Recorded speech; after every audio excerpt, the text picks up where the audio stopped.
नमस्कार दोस्तों, स्वागत है एक बार फिर से आप सभी का टुडे टॉक के इस वीडियो में। तो गाइज, इस वीडियो में मैं आपको एफकेट के बारे में बताने वाला हूं। दोस्तों, इंडियन एयरफोर्स ज्वाइन करना देश के लाखों युवाओं का सपना होता है।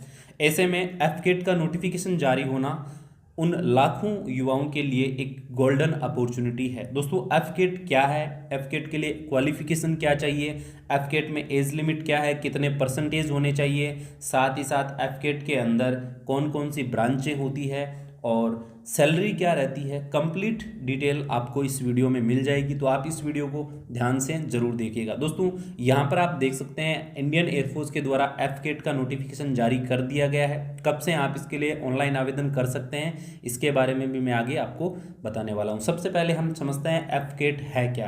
तो दोस्तों, एफकेट का मतलब होता है एयरफोर्स कॉमन एडमिशन टेस्ट। और आपका अगर एडमिशन हो जाता है तो इंडियन एयरफोर्स के अंदर आपको एक अच्छे ऑफिसर की जॉब मिल जाती है। दोस्तों, यहाँ पर बात करें एफकेट की, तो एफकेट के अंदर दोस्तों 3 तरह की ब्रांच रहती है। इसमें एक टेक्निकल ब्रांच है, एक ग्राउंड ड्यूटी ब्रांच है और एक फ्लाइंग ब्रांच है। आप जिस भी ब्रांच में अप्लाई करना चाहो कर सकते हो, आपके ऊपर कोई बाउंडेशन नहीं है। आपकी जो एजुकेशनल क्वालिफिकेशन है उसके अनुसार आप इनमें से किसी भी ब्रांच का चयन कर सकते हो। इसके बाद दोस्तों मैं आपको बताना चाहूँगा, एफकेट के अंदर मेल और फीमेल दोनों तरह के कैंडिडेट्स अप्लाई कर सकते हैं। जेंडर को लेकर कोई बाउंडेशन नहीं है। लेकिन दोस्तों, यहाँ पर एक कंडीशन लागू होती है कि एफकेट में अप्लाई करने के लिए आपका अनमेरिड होना जरूरी है। अब दोस्तों मैं आपको नोटिफिकेशन के अकॉर्डिंग कंप्लीट डिटेल बता देता हूं कि इसमें किस किस तरह से आपका प्रोसीजर होता है एफकेट के एडमिशन में और उसके बाद में आपके सिलेक्शन तक का। चलिए दोस्तों, अब मैं आपको एग्जाम पैटर्न के बारे में बता देता हूं। आपकी जो लिखित परीक्षा है वो 2 घंटे की रहेगी और ये सीबीटी टेस्ट होगा, कंप्यूटर बेस्ड एग्जाम आपका होने वाला है, ऑनलाइन एग्जाम होगा। इसमें टोटल 100 क्वेश्चन आपसे पूछे जाएंगे और प्रत्येक प्रश्न 3 मार्क्स का होगा, यानी कि 300 मार्क्स का आपका एग्जाम होगा और प्रत्येक क्वेश्चन के 3 मार्क्स इसमें रहने वाले हैं और इसमें नेगेटिव मार्किंग भी रहेगी।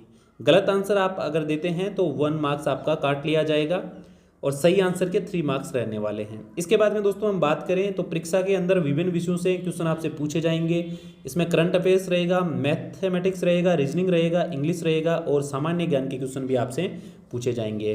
तो ये आपका एग्जाम का सिलेबस रहने वाला है। आपको अगर विस्तृत सिलेबस चाहिए तो आप कमेंट बॉक्स में लिख सकते हैं, मैं कोशिश करूँगा आपके लिए वीडियो बनाने की।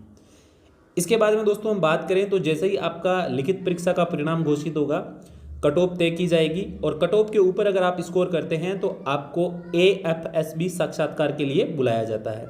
अब दोस्तों मैं आपको AFSB साक्षात्कार के बारे में बता देता हूं। दोस्तों, ये साक्षात्कार आपका 6 दिनों तक चलता है, ठीक है। और इस साक्षात्कार में आपका व्यक्तित्व परीक्षण किया जाता है। यह व्यक्तित्व परीक्षण 2 चरणों में आयोजित किया जाता है। इसमें खुफिया परीक्षण भी होता है, मनोवैज्ञानिक परीक्षण भी होता है, समूह कार्य और व्यक्तिगत साक्षात्कार भी होता है। तो ये सभी जो टॉपिक है ये आपके साक्षात्कार में शामिल होते हैं और साक्षात्कार के बाद फिर आपका फिजिकल टेस्ट होता है। अब दोस्तों नोटिफिकेशन की बात कर लेते हैं जो हाल ही में एयरफोर्स के द्वारा जारी किया गया है एफकेट के लिए। तो दोस्तों यहाँ पर आप देख सकते हैं जो नोटिफिकेशन जारी हुआ है उसकी डिटेल्स भी मैं आपके लिए लेकर आया हूँ। ये जो नोटिफिकेशन है ये 4 बैच 01/2021 के लिए है और ये कोर्स जो है ये जनवरी 2022 के लिए है। दोस्तों इंपॉर्टेंट डेट्स की हम बात करें तो यहाँ पर 1 दिसंबर 2020 से आप ऑनलाइन आवेदन कर सकते हैं। इसकी लास्ट डेट 30 दिसंबर 2020 रहेगी। इसके बाद दोस्तों हम बात करें एग्जाम डेट की, तो एग्जाम आपका फरवरी 2021 में करवाया जाएगा। एप्लीकेशन फीस की बात करें तो एफकेट की एंट्री के लिए 250 रुपये एप्लीकेशन फ़ीस रखी गई है, लेकिन एनसीसी के जो कैंडिडेट्स हैं उनके लिए कोई फीस नहीं लगेगी, छूट दी गई है। इसके बाद में दोस्तों हम बात करें जॉब लोकेशन की, तो ऑल ओवर इंडिया के अंदर आपकी जॉब कहीं भी लग सकती है। ट्रेनिंग वेन्यू की बात करें तो आपकी ट्रेनिंग AFA हैदराबाद में होगी। ये आपका ट्रेनिंग का वेन्यू इस नोटिफिकेशन के अकॉर्डिंग रहने वाला है। इसके बाद में दोस्तों हम बात करें एज लिमिट की, तो यहाँ पर फ्लाइंग ब्रांच के लिए एज 20 to 24 ईयर्स रखी गई है और एज में कोई भी यहाँ पर कॉम्प्रोमाइज़ नहीं होता है एयरफोर्स की वैकेंसी में, ये शायद आपको सबको पता होगा। और यहाँ मैं बताना चाहूँगा, आपने अगर कॉमर्शियल पायलट का ट्रेनिंग लिया है या आपने ट्रेनिंग का डिप्लोमा या कोर्स कर रखा है तो आपको यहाँ पर एज लिमिट के अंदर 2 साल की छूट मिल जाती है। 20 साल से लेकर 26 साल तक आप अप्लाई कर पाएंगे। 2 साल की इसमें आपको छूट मिल जाती है अगर आपने डिप्लोमा ले रखा है पायलट ट्रेनिंग का। इसके बाद में दोस्तों हम बात करें ग्राउंड ड्यूटी टेक्निकल और नॉन टेक्निकल पोस्ट के लिए, तो यहाँ पर 20 साल से 26 साल एज रखी गई है। इसके बाद में दोस्तों हम बात करें टोटल नंबर ऑफ पोस्ट की, तो यहाँ पर 235 टोटल नंबर ऑफ पोस्ट दी गई है और यहाँ पर आपको वैकेंसी डिटेल भी मिल जाएगी। अब दोस्तों पोस्ट नेम की बात करें तो एरोनॉटिकल इंजीनियर, एडमिनिस्ट्रेटिव और other SSC and PC branches के अंदर आपकी जॉब लग सकती है। इसके बाद में दोस्तों यहाँ पर ब्रांच नेम आपको दिया हुआ है। यहाँ पर दोस्तों flying branch, ground duty branch में technical and non technical post रहेगी और एनसीसी स्पेशल एंट्री भी इसमें होगी। यहाँ पर दोस्तों अलग अलग आपको वैकेंसी की डिटेल मिल जाती है। यहाँ पर बात करें तो एफकेट एंट्री में जो फ्लाइंग ब्रांच है इसके अंदर एसएससी यानी शॉर्ट सर्विस कमीशन की जो पोस्ट है ये 69 रहेगी। यहाँ पर दो चीज़ें मैं क्लियर कर देता हूँ। एसएससी का मतलब है शॉर्ट सर्विस कमीशन, इसके अंदर आपकी जो नौकरी है वो 14 साल की रहती है, ठीक है, इसमें 14 साल की आपकी नौकरी रहती है। और जो पीसी है परमानेंट कमीशन, इसके अंदर आपकी जो नौकरी है वो जो आपकी एज है रिटायरमेंट की तब तक रहती है। इसके बाद में दोस्तों यहाँ पर एसएससी और पीसी आपको लिखा हुआ मिलेगा, तो आप कंफ्यूज मत होना, आप ध्यान से देखिएगा। यहाँ पर दोस्तों एरोनॉटिकल इंजीनियरिंग की जो पोस्ट है इसमें पीसी में 27 और एसएससी में 27 सीट रहने वाली है। इसके बाद हम दोस्तों बात करें तो एरोनॉटिकल इंजीनियर में पीसी में 12 सीट्स एंड एसएससी में 17 सीट रहेगी। ग्राउंड ड्यूटी पोस्ट की हम बात करें नॉन टेक्निकल में तो पीसी में 12 सीट्स है एंड एसएससी के अंदर 19 सीट्स है। फिर एसीटीएस की बात करें तो पीसी में 06 सीट्स है एंड एसएससी के अंदर 10 सीट्स रखी गई है। एलजीएस की बात करें तो यहाँ पर पीसी में 09 सीट है और एसएससी के अंदर 14 सीट्स रखी गई है। इसके बाद में दोस्तों यहाँ पर एनसीसी स्पेशल एंट्री के अंदर भी बताया हुआ है कि पीसी के अंदर 10% सीट रहेगी जो सीडीएससी वैकेंसी है उसके अकॉर्डिंग, और एसएससी के अंदर 10% सीट रहेगी एफकेट वैकेंसी के अकॉर्डिंग।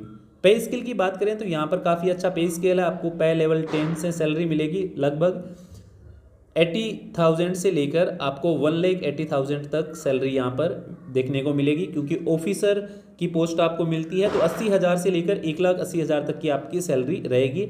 साथ में ऑफिसर की पोस्ट है इसलिए बाकी भी अदर फैसिलिटीज़ है वो आपको अवेलेबल करवाई जाएगी। इसके बाद में हम दोस्तों बात करें ट्रेनिंग पीरियड की तो flying and ground duty technical की जो पोस्ट है उसके लिए 74 वीक्स की आपकी ट्रेनिंग होगी और ground duty non technical post के लिए 52 वीक्स की आपकी ट्रेनिंग होगी। अब दोस्तों बात कर लेते हैं एजुकेशनल क्वालिफिकेशन की।